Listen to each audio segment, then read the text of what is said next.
Hello friends, आज हम पढ़ेंगे अस्थि शरीर। तो अस्थि का निर्माण ग्रहण किए हुए आहार का पाक होने पर रस धातु की उत्पत्ति होती है। जैसे कोई भी आहार अगर हम लोग ग्रहण करते हैं उसके पकने के बाद रस धातु की उत्पत्ति होती है। फिर मेदो धातु अग्नि से पाक होकर, अब मेद धातु जो होते हैं मेदो धातु वो अग्नि से पाक होकर तथा पृथ्वी अग्नि और वायु ये तीनों का संयोग प्राप्त कर मतलब तीनों के साथ मिलकर खर बन जाती है। इसी खर हुई मेदा का नाम अस्थि है।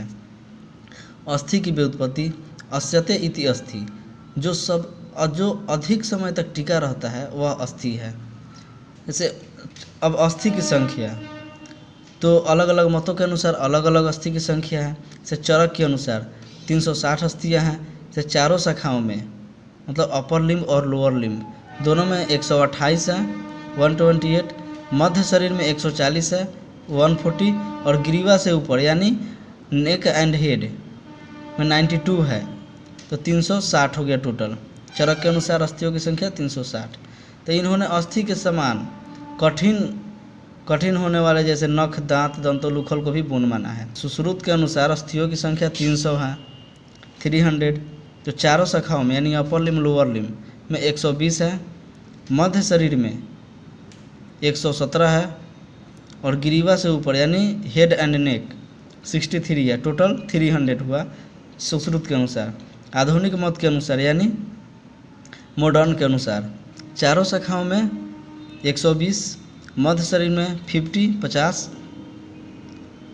और ग्रीवा से ऊपर यानी हेड एंड नेक 36 हैं 36, टोटल 206। अब अस्थि का प्रकार, तो अस्थि कितने प्रकार के होते हैं? तो संपूर्ण शरीर की अस्थियां के उनके संगठन और आकृति के अनुसार 5 प्रकार के बताए गए हैं। यानी हमारे संपूर्ण शरीर में जितना भी बोन्स हैं उनके यूनिटी एंड शेप के अनुसार 5 प्रकार के बताए गए हैं। कपाल, रुचक, तरुण, वलय और नलक अस्थि, ये 5 प्रकार के अस्थि बताए गए हैं। कपाल अस्थि जिसको हम लोग फ्लैट बोन कहते हैं।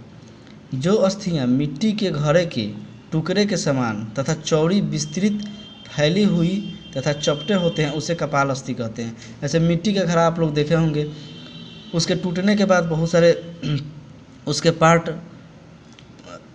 पार्ट होते हैं और वो देखे होंगे कि एकदम सेम उसी की तरह जैसे देखे होंगे चपटा होते हैं, विस्तृत फैले हुए रहते हैं, सेम उसी तरह होते हैं कपाल अस्थि।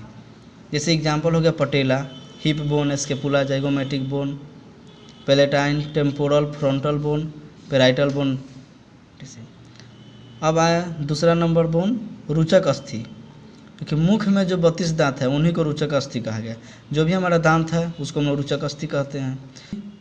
तरुणा अस्थि इसको उपस्थिया कहते हैं। यह तरुणा अस्थियाँ जो हैं वह बच्चे के संपूर्ण शरीर में अस्थियाँ पहले कोमल होती हैं, पहले सॉफ्ट होती हैं, फिर बाद में धीरे धीरे हार्ड हो जाती हैं। ये 2 प्रकार की होती है, जो स्वभाव से ही उचित आयु में अस्थि बन जाती है, दूसरा जो स्वभाव से ही कोमल अवस्था में रहती है।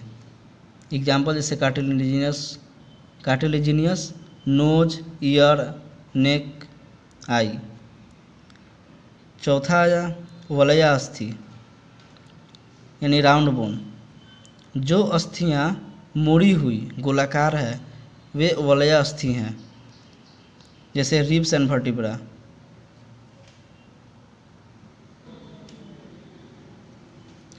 पाँचवा नंबर नकला अस्थि यानी लॉन्ग बोन। लंबी नलिका के आकार की अस्थियां को नकला अस्थि कहते हैं, जैसे लॉन्ग बोन हुआ। अब अस्थि का कार्य क्या है? तो यह शरीर के अंग प्रत्यंगों को आकार तथा आधार प्रदान करने वाला होता है। शरीर को तथा अंग प्रत्यंगों को कठिनता प्रदान करना, अवयव के लिए आश्रय प्रदान करना, मांसपेशियाँ, धमनी, शिरा आदि रचनाओं को आधार देना होता है। फिर अस्थि का स्वरूप क्या होते हैं? तो अस्थि धातु कठिन होता है, उसका रंग सफ़ेद होता है। शरीर में अलग अलग प्रकार की अस्थि रहती हैं, जैसे लंबी, चपटी, गोलाकार इत्यादि होती हैं। कुछ अस्थियां अंदर से खाली होती है जिसमें मज्जा भरा रहता है। अगर आप लोगों को यह वीडियो अच्छा लगा हो तो प्लीज़ लाइक कीजिए, शेयर कीजिए अपने दोस्तों को ताकि वो भी पढ़ सकें, और सब्सक्राइब कीजिए इस चैनल को ताकि इस प्रकार का वीडियो आप सभी को मिलता रहे। Thank you.